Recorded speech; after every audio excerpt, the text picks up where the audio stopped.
All right, so welcome to 1134 Story Podcast. I have Chris Howard in the house today. Yeah. That's how he normally talks.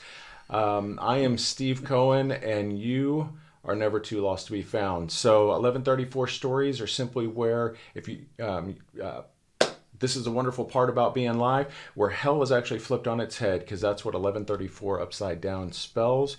So we'll talk about a story here in a little bit where Chris does that, but Chris and I have now known each other for a couple of years. There's a little, maybe you may experience a little sarcasm, a little country boy sarcasm in this video, Wait, but for me? I don't know.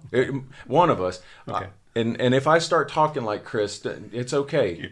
You already are, Steve. What? I already went there. So he's actually from Europe, if you can't tell by his accent. Yes.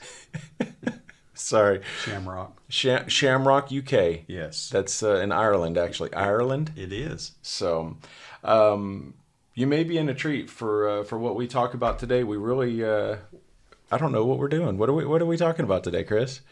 Well, I just want to share some revelation, as you know, as it comes up, some revelation that the Lord has showed me. Really, looking back, it started back whenever I started my career and moved forward. But in the last 4 years, the Lord has just given me a download about identity, retirement, and the things that I really feel like I'm called to. Okay. And if you can't tell, Chris is my oldest son, so he's just stepped into retirement a few years ago, and I've been walking along with him as he's gone through that. So I'm just kind of. I actually, You can't even keep a straight face with me. Steve, listen. We've been on here for a couple of minutes, and you've already used a curse word. A curse word. We don't talk about retirement. Oh, curse, as in a profanity. It's as in a profanity. Okay. We don't talk about retirement because I don't believe in retirement. Oh, so it wasn't hell; it was retirement. It was retirement. That's the curse Yeah, word. you can Okay. talk about hell all you want, but retirement is something that's highly overrated. And as I've looked through the Bible, I don't see anything in there that discusses or talks about retirement. So, You're ruining my future plans. deal with it, man. All right, so you worked for a little bit, Yes. and then you stepped away from full-time work, Yes. and you didn't step into retirement. What did you step into? Depression. Wow. Yeah. I was had a 40-year career with a company that I dearly loved, and I had a position that I loved with all my heart and enjoyed. At the same time, Kathy and I and the boys, we have 2 sons. I've been married for now for 45 years, but we were really involved in ministry. But really, what happened is I was so driven to just to go all the time, and whether it was ministry or whether it was my job, my tent making job, I was driven, and that became my identity. But I didn't realize that. And when you say tent making, I just want to make sure, because not everybody may actually know what that's talking about. Mm-hmm. It's simply the non-ministerial way of actually supporting your ministry, Yes. right? It's a reference back to Paul Right. being a tent maker, right? Yeah, and thank you for explaining that because I didn't know what it meant either. So And I'm just realizing that we've actually got an echo here in the studio, so I get to try to figure out. Hey, Sean, can you direct me over there to my little my volume button?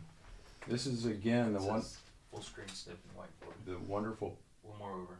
There we go. Wonderful parts about being live is you get to adjust things on the live. yes. So, where were we talking? We were talking about Paul, and he, it's interesting. I've heard a lot of theories about Paul being a tent maker, what that actually looked like, how he supported the disciples and Right. whatnot. But that's not what this episode is about. So we may be able to cover that on another one. But here you are, you're working. Yes. And let me also throw a disclaimer out there. Any mentions of any products other than Now Found Apparel in this video is not a sponsored thing. So if we mention something like Motorola, which is where you were at for for Almost 41 years. almost 41 years. Yes. This isn't they're not sponsoring this. No. I wish they would, but they're not. Motorola, just in case you're actually watching, we'd love a little bit of love thrown our way. But Miss you guys, by the way. there's Just a lot. saying. There's a lot of guys out there, I'm sure, that you've And actually gals. done life with. Yeah. Guys and girls that Yeah. you've done life with over those 41 years. Yes. So you're going through this, and you start stepping away, and then So I'll jump in and kind of give you a little filler on this. So throughout my career, I'm an admitted workaholic, and I know that. But it didn't stop me because I felt like I was doing all the good, and I was doing things that I was supposed to do, and I was learning, and I was impacting, and I really the thing that I enjoyed the most and still do today is I enjoyed working with people and helping them develop in their gifts in their areas. And I was in sales, but my desire was to help people grow and learn, and that was professionally and also in ministry. So that's what really made me tick. So I did that all these years, and I stepped away, and through the process, I had a lot of medical issues, particularly heart. I had 2 heart attacks in 2009 and 6 bypasses, and survived that. And they told me to take off 2 months, and I took off 3 weeks, and I went right back to work. And then in 2019, I was getting not feeling good again, and then I had another situation with my heart, and I had to have another heart procedure, and I knew it was time for me to leave. And so I started talking about retirement. I used the word back then, but yeah. I don't use it now. Well, but you just did.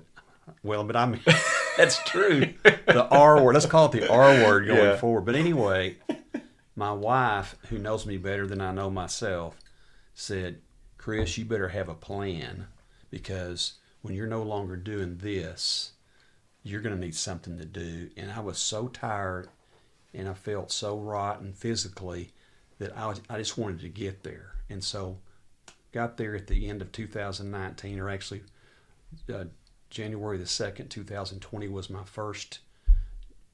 last day with Motorola, and then the third which was on a Saturday, was my first non-work day. And I was so excited. And we spent the weekend. We took a little mini vacation, Mm-hmm. and got back home on Monday. I got up, took a shower, had an early breakfast, went into my office, and I sat down, and I opened up my computer to check my emails, and I didn't have any. And then I grabbed my phone. I looked at my phone. I had no voicemails. I had no text. And I was like, man, this isn't what I thought. And what am I going to do? So then I thought, well, I should have started with this anyway. So I sat down, and I read my Bible. I prayed, and I really spent some time there. And I came back, checked my email, checked my phone, looked at the clock. It was 8 o'clock. And I'm like, man. So what I found out was, once again, my wife was right. But that's how it all started right there. My first day of the R word was that. And so 2 months later is whenever COVID came. So I'm still trying to figure all this out. Then COVID comes and just shuts everything down. I'm trying to adjust to my new life, but everything was shut down. So I spent all of 2020 dealing with what everybody else dealt with, but I felt myself just slipping further and further and further into kind of a dark place. Yeah. What you're saying to me is what I've had a number of friends that have actually been deployed, and they're, now granted, I'm not comparing Motorola to active deployment or a war environment, right? Right. But if you look at the amount of stress, like we're always in a heightened state. We're Yes. always driving. Yes. Again, I'm not comparing military and active duty, a war environment to that. But we're in a place of unhealth where we're constantly going. I mean, Yes. what was that, 3 heart attacks, 6 bypasses. I didn't even know until I met Chris that you actually could do 6 bypasses. But Neither there's did I.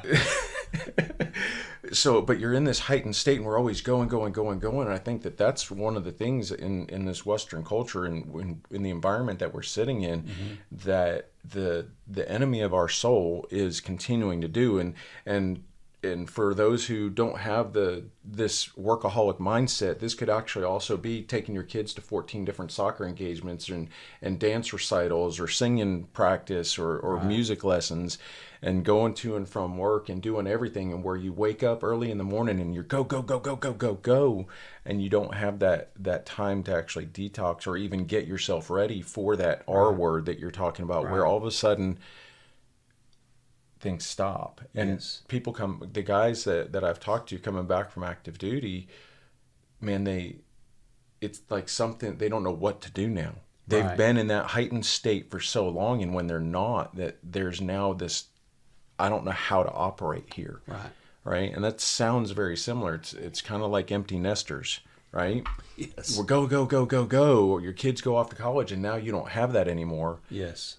What do I do? And we can lose our identity, Right. or we never actually understood what our identity was, because we thought that we were the soccer mom or the soccer dad or the workaholic, the provider, all of those things. Right. And it's just a place of unhealth in totality, Yes. right? I think so many of us are doing that today. So the reason why I want to say this is because some of the people that are actually watching this, many of the people that are watching this may not be in retirement right now, but they may go, how does this actually apply to me?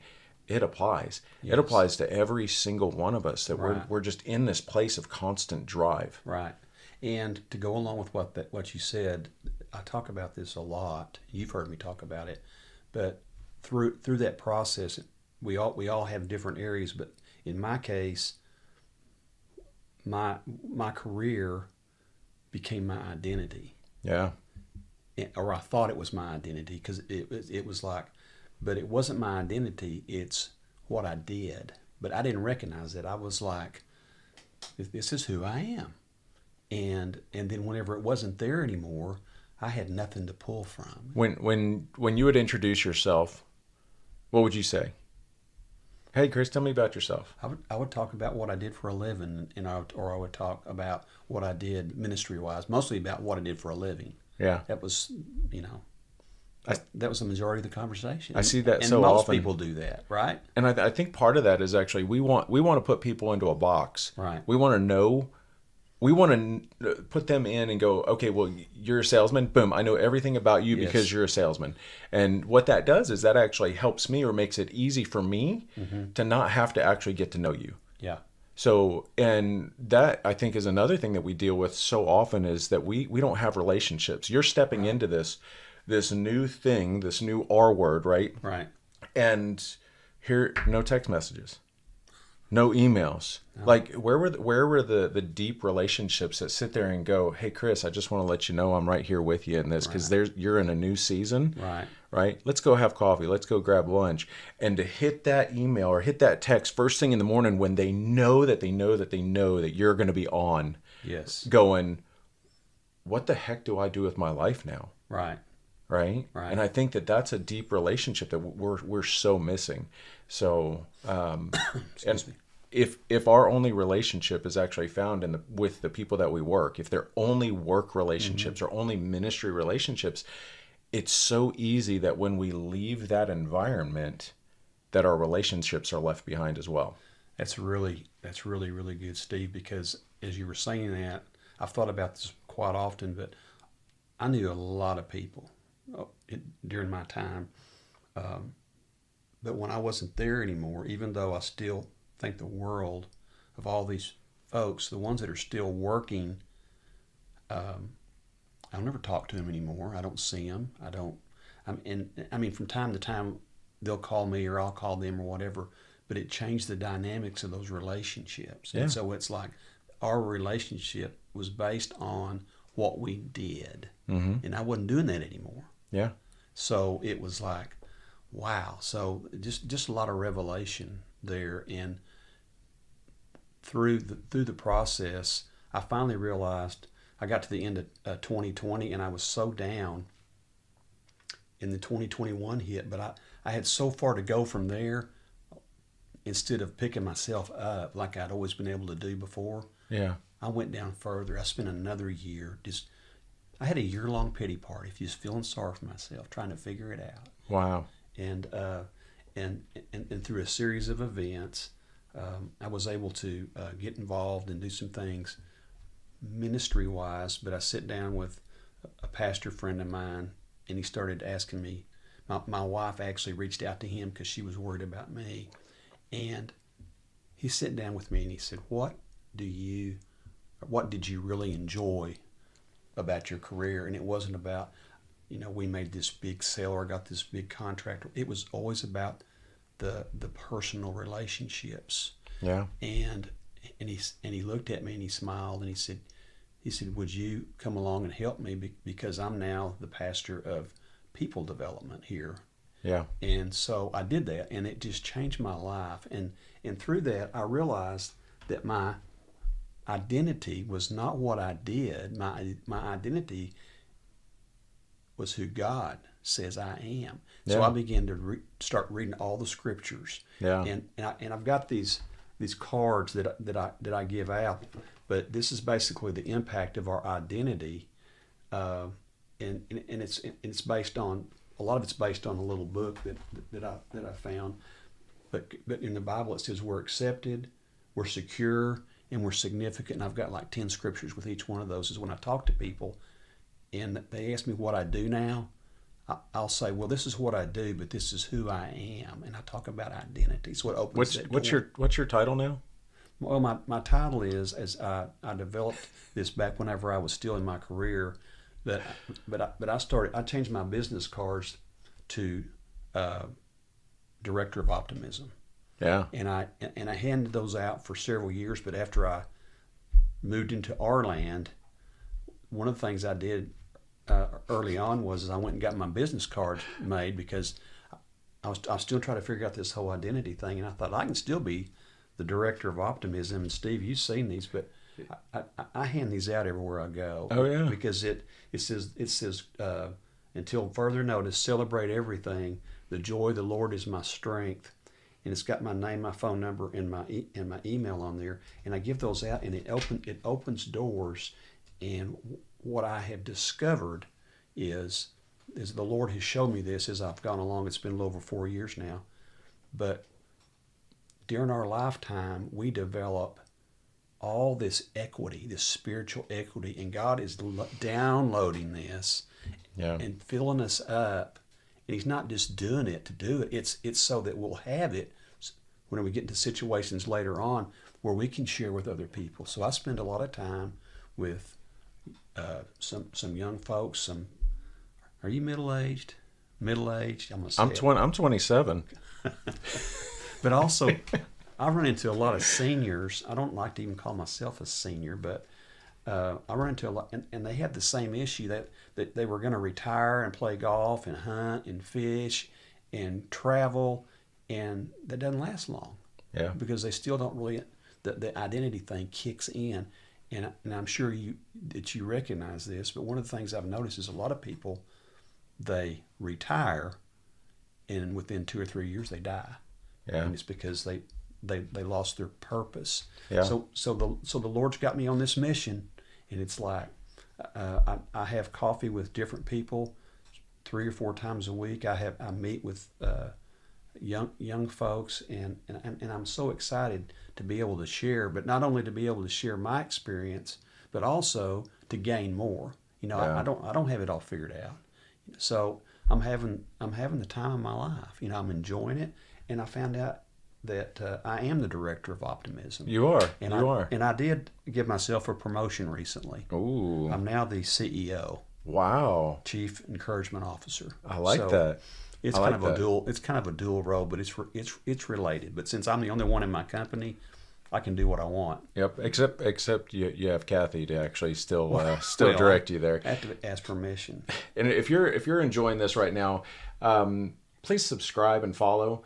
It would help our ministry out incredibly, probably even more than you can even imagine. And always actually take this. If there's somebody that is going through some of these situations where anything would actually minister to them, we encourage you to or share this content with them, and just let this be an encouragement to them. So here we are. You're going through this process. You've given yourself a promotion. You're now the chief encouragement officer and director. So I'm going to say that you're kind of an overachiever right now. So I'm a workaholic. You're a workaholic. Yeah. I will say that I don't think that there's been a moment that I've connected with you where you weren't trying to connect me to another person. So Yes. It is a beautiful thing to continue to piece together these pieces of the puzzle. It's one of the things that you do so well. There's so many times I've sat here and I just wanted to crack up just at something I have to watch out with, because I know people are watching us. But I'm serious, Steve. I know. Okay. So it is a difficult thing, the transition in general, Yes. right? Yes. And when we go through this season of transition, one of the things, if we're not asking God what He is doing in that moment, Right. I think so easily it is going to actually go off into that downward slope, Yes. right? Yes. And God is wanting to talk to us. God is wanting to do life with us. He wants to be in relationship with us. So in that time where you're in this slippery slope, you're what most people would call a Christian during this time, right? Yes. Okay. How did that actually look? Like, what was your relationship with Him while you're struggling in this thing? Well, there's a couple of things, and it's not all warm and fuzzy and positive, but there's a couple of things that happen. Number one, I wasn't dealing with perseverance very well, and I recognize that now. Now then, I didn't even think about that. Now I think about it a lot, and but I wasn't dealing with it, so that was causing me to get further and further down. Yeah. But the other thing I did is, and you've asked me about this before, and I've never explained it to you, but we were Wonderful live. We should turn off our phones, Chris. Don't let me lose my thought, dear Steve. No, we'll see. That was just it was the enemy of our souls trying to distract us there, Chris. Sorry, I got So saith the. So Right? I got a text. I get excited when I get them now. So. Wow. Do you know how to turn that off, Chris? Yes, I just learned. But anyway, as I was sliding down this slope and I wasn't handling perseverance, so and I couldn't go anywhere because, you know, if you walked into a store, they would go, "You got to put a mask on." Well, I'm not a masker. Yeah. If you want to be a masker, it's okay, but I'm not a masker. Yeah. So I'd get asked out. You can't be here, and it's like. So I went through all those feelings, but the Lord told me just to sit down in my office, and I didn't know why, because nobody was calling me or texting me or anything. Mm-hmm. But he just told me to start writing. So the first time I did it, and I'm like, what am I going to write? What am I going to do in the meantime? And I went, in the meantime. So I think in the meantime, and I would just express my feelings. Yeah.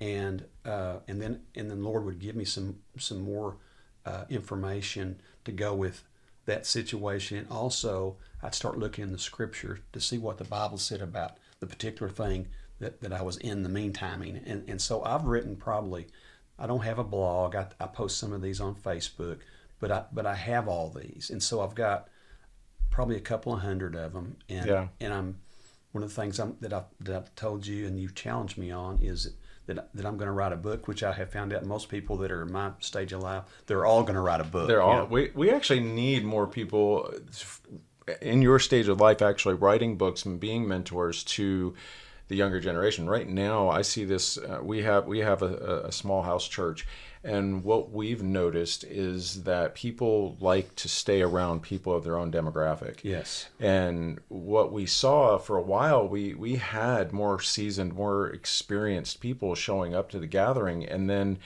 I'll say this as delicate but also as purposeful, is those people decided that they wanted to actually not pour into the next generation, that they just wanted to actually be with other people like them. Right. And it was more about necessarily, and I can't put this judgment on their heart posture, but it seemed as if it was more about what they were getting out of the gathering instead of what they were contributing to the gathering. And I feel like that's happening rampantly, Right. especially in this Western culture. It's consume, consume, consume, whether that's at church or work or whatever thing it is that you're doing. Is if we're not getting something out of something, then it's a waste of our time. When in reality, we're supposed to be contributing. Yes. I thought that was interesting. The thing you were talking about, in the meantime, I love the title of that, because in the mean, or the middle, right? In the middle time is really what that meantime word. Right. Like, I'm an etymology freak. I love actually looking at the. I don't even know what that means. You don't even etymology? I mean, Just move on. it's the study of Ed. I'm just kidding. Okay. It's this. But the meantime, there's Viktor Frankl once said. I believe it's Viktor Frankl said that between the stimulus and our response, the thing that makes humanity unique is we have the choice. Right. In the middle. Okay. And there's this thing, and that's the meantime. Between the stimulus and our response, in the meantime, in the middle of those two things is our choice. And sometimes that choice is really quick, milliseconds, right? Or that could actually be years. Right. Between, if you look at what you're talking about, between that retirement and where you figured out what God was calling you to do, there was this meantime here, man. It didn't look, you said it, I mean, it didn't all look, nice and hard. And peachy keen. And is that a good word for you?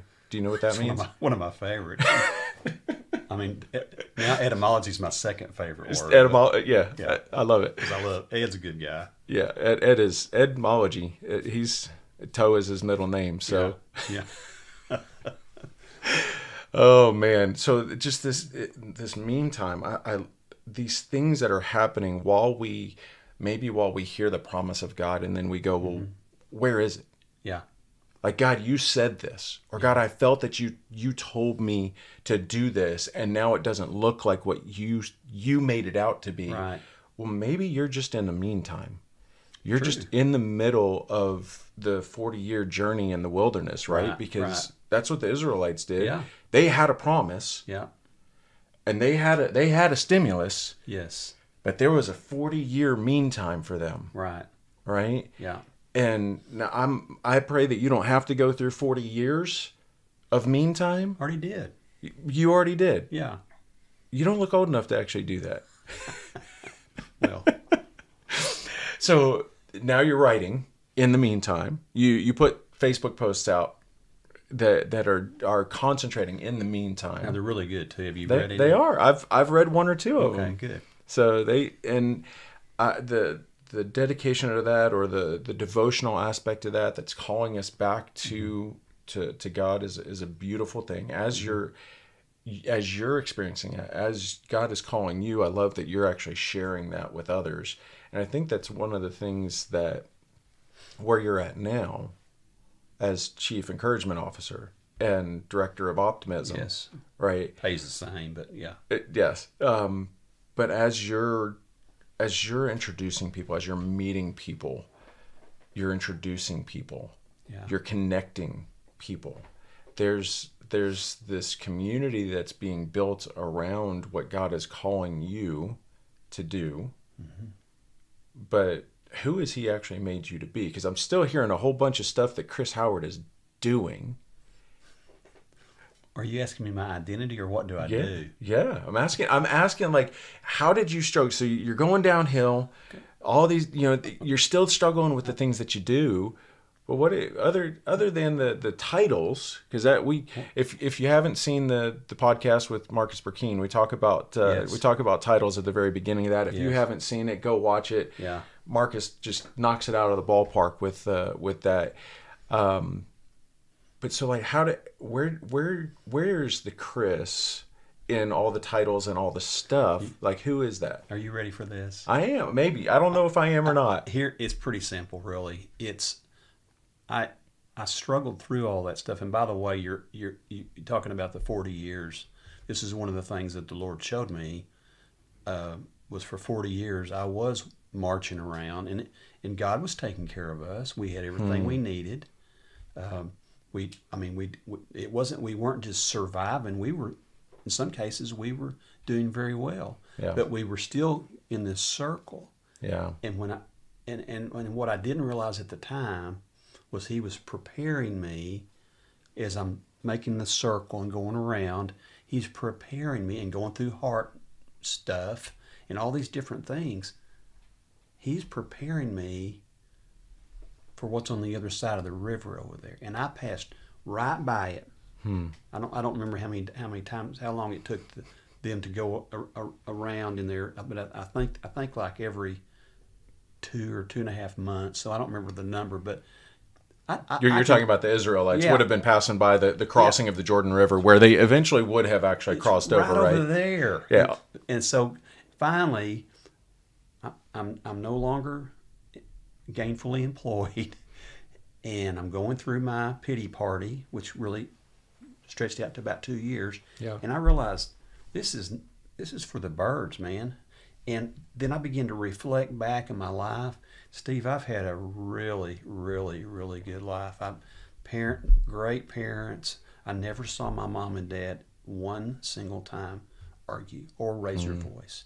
I can't say that of my kids. Well, but I thought it was normal. But I mean, that's kind of where it all started. But I've had a fun life. Yeah. And now here I am, which should be the best years of my life and the greatest season of my life, and I don't know what to do with myself. And so I began to do in the meantime, and I began to pray and do a little bit more ministry. But whenever the Lord opened the door to do this, Yeah. then I was able to start leveraging what I had learned over those 40 years. Yeah. And I began to really study perseverance. Yeah. I began to really, really, really study perseverance. And so that's kind of where the optimism and the chief encouragement thing comes from. Yeah. I want people to know they're going to be okay. And this is what the Word says about that. And this is one of my favorite scriptures, and I was afraid, it's one of my favorites, but I was afraid I might forget it when I got in here, whenever you started giving me a So hard time. we have notes, But just in case. yeah, but this speaks to me right here, and I think this answers your question. If not, I'll make something up. But James 1:12, it says, "Blessed is the one who perseveres under trial, because having stood the test." So you're persevering, but you also got to stand. Yeah. That person will receive the crown of life that the Lord has promised to those who love Him. I love God. I love God. I've had a lot of trials to persevere. That 2-year period, I didn't persevere very well, but I came out of it. And this is talking about the crown of life. It doesn't mean that we're going to heaven, even though that's where we want to be. When we're here on this earth, He's got things, He's got purpose for us through the trials and through the perseverance. And one of the biggest things that we can do, you do this 11:34, and I love that. But there's so much more that can be done even in the 11:34 world, whenever the people that are at the stage of life I'm in are out there praying for people, encouraging people, and just telling them, hey, you're going to make it. You are going to make it. I mean, I know a lot of things that you're working on right now, and it excites me. Yeah. I can't go do that, or I don't want to do that. I was about to say I tried it, and so, but it's like, but I'm so encouraged to see what you're doing, and all these other people. I just met Sean's here this morning, and I just met him, and there's a call on his life, and God's going to do great things through individuals if we allow the equity that we've built up to go out. He didn't give us that to hold it in. And I recognize, and this is the last part of that long answer to a short question. What This tends to happen every. It does. That's what I do. It's a gift. Here's one of the things that just really jumped out at me. The world, in general, places a lot of emphasis on chronological age. Mm-hmm. And you know what? God doesn't look at that. I No. mean, so I just, it's kind of hard to even put my finger on it. But all I know is I'm here to encourage and to pray and to work with people through the perseverance and that they're going through. And there's just a lot of people out there that were kind of in that, for me, it amounted to 2 years, but they're stuck there. They're in a stuck place. I've heard Courtney talk about that. Yeah. They're in a stuck place. Well, I want to help them get out of that stuck place. Yeah. So So you talked about God doesn't really necessarily put things on a chronological age, and that's one of the reasons why earlier when I spoke about the people that were coming to our gathering that they're more seasoned or more experienced, and though they were not pouring back in, the situation is age doesn't determine anything. My dad at 75 years old was still dealing with father wounds when he received when he was 6 years old. And psychologically, one of the things that we need to understand is that we typically don't develop past our first abuse or first traumatic experience unless that traumatic experience has been processed through. So you'll actually walk around and you'll see 65, 70, 80-year-old people that are still dealing with father wounds and wounds that, emotional trauma that they experienced when they were 5 and 6 and 7 years old. And we go back and we wonder why they act like a kid. Right. My dad used to do this. It bugged the tar out of me. It was so embarrassing half the time because he would act like a 6-year-old at a restaurant, and he'd do stupid things like standing up and tooting a horn, or he'd rip up a napkin and go achoo, and he'd sneeze, and it looked like feathers flying all over the place. And I'm like, Dad, you realize that you're an adult. Yeah. But at the same time, I look back and I go, man, my dad was so much fun. Yeah. It was an incredible aspect. I used to blame that on the trauma. I know that he was just fun. Just months before my dad passed, though, I got to actually have a deep conversation talking about those father wounds that he didn't understand. I talked about this in one of the podcasts with Alex Laredo, that my dad had a father wound because at a very early age, instead of, I said Christmas gift in that podcast, it was actually a Hanukkah gift, that my grandpa couldn't afford a Hanukkah gift because he had to actually bail my uncle out of jail.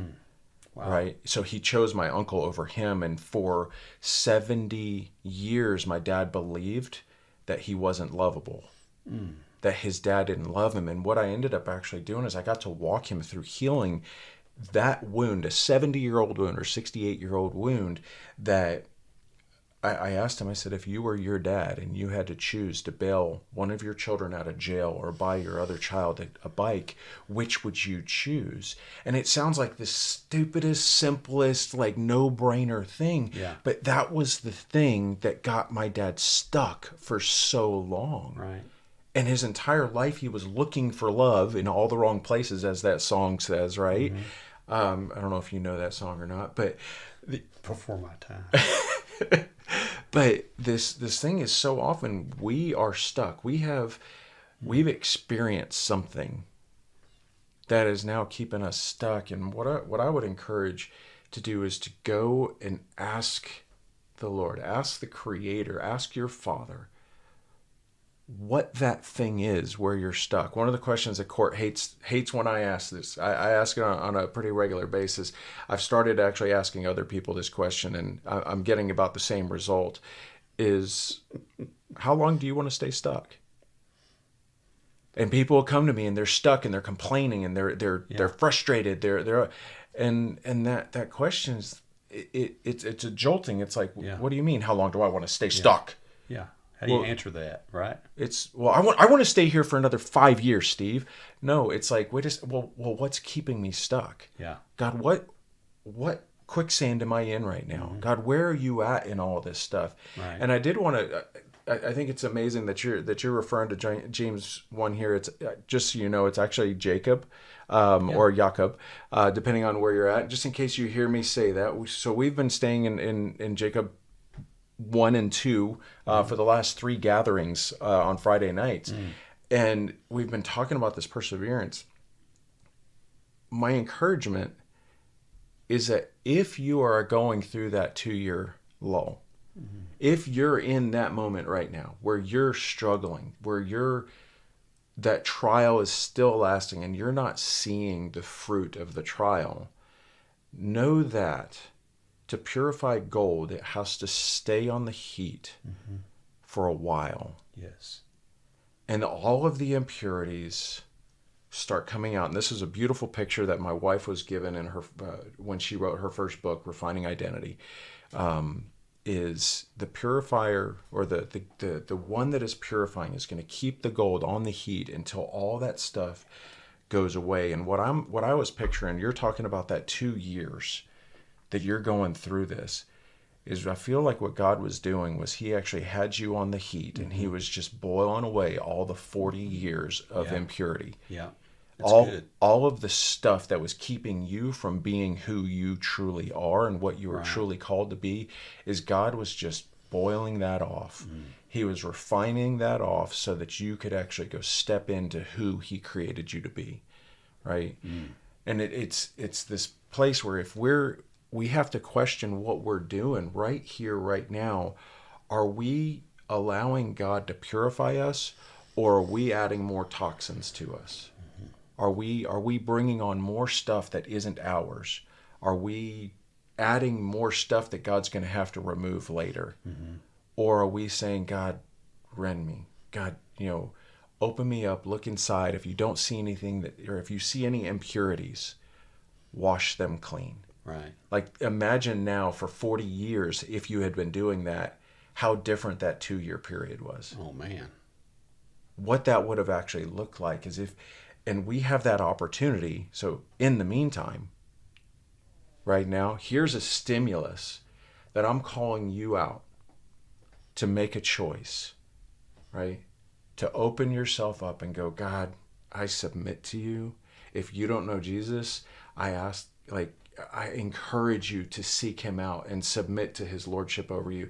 He loves you. He wants you to be in an intimate relationship with him, and open up and say, God, whatever's inside that doesn't align with who you created me to be, wash it clean. Yes. Align me with who you say I am, who you dreamt of me to be before and outside of the realm of time, right? And by doing so, I think that it takes that 2-year period of transformation and purification, right? Yeah. And it changes it, because it wouldn't have been I don't think it would have been a 2-year period afterwards. I think it would have been a 40-year period during. Yeah. And then instead, you actually just sit there and you move into our land, right? Or retirement land, and that transition becomes easier because you haven't actually had to re-identify who you actually are. Yeah, and on that point, what has happened since was these relationships that are fantastic, and these people I've gotten to know and pour into, and they've poured into me, has grown. And I understand my purpose, but through this perseverance concept, one of the things the Lord showed me through that 2 years was that there's a purpose even for the perseverance. He didn't make it happen. Yeah. He allowed it to happen. Yeah. But as I was going through that 2 years, I didn't really realize it till after the fact. But not only was I growing closer to the crown of life, the treasury promise, I was growing closer to him. Mm-hmm. And on the back side of that, last summer, I took a trip to Chicago with Steve and Courtney, and it was a lot of corn. It was one of the funnest experiences I've ever had. But I wasn't really feeling that good before, and then we went, and it wasn't the trip that caused it, but I didn't realize it, but I was headed for another heart situation. So I went up there and I got back, and I never really bounced back from that. And in September last year, I had another heart procedure. And so I could have slipped right back to where I was Yeah. in 2020, 2021, but the Lord said, no, you're going to persevere through this. Yeah. And I've done that. And now it's like I told somebody the other day, I feel better right now than I have in years. I don't remember feeling this good. Yeah. But if I had not allowed myself to understand that I can walk through this perseverance, I'm getting closer. That relationship that I've built with people, and especially with God in the last few years, is what's got me where I am now. So I'm just going to go. I'm not going to stop, and I'm ready for it. Yeah. I'm here for it, man. So do you have 1134 story, or was that just it? That was it. That was it. Normally I was about to actually say, man, this sounds like his 1134 story is actually happening right here, and I didn't even prompt him for it. So it is, so again, 1134 stories are simply that, where hell was flipped on its head, where Satan's coming in, our accuser, the enemy of our soul, is coming in to try to steal, kill, and destroy, which is what he does on a regular basis. And the 1134 story is where heaven, the kingdom of heaven, replaces hell on earth. And it's all to God's glory. Yes. Some might actually ask, well, how in the world could a heart procedure yet again be used for God's glory? And I think that you just kind of explained that a little bit more, is that we now see that perseverance shining through, and the fact that you feel more alive now than before that is a beautiful thing. Yeah. We're going to wrap up here. Again, if you have found this to be encouraging, if you have found uplifting, or you know of anybody that could be ministered to through this, we would love for you to actually like and share this video, but also subscribe to our channel. Subscribe to this podcast so that you won't miss the next episodes. We'll probably have Chris back here sometime. We'll see how long it takes for him to cover from this one, but we just want to say thank you so much for being here. Remember, you are never too lost to be found. We love you. God bless.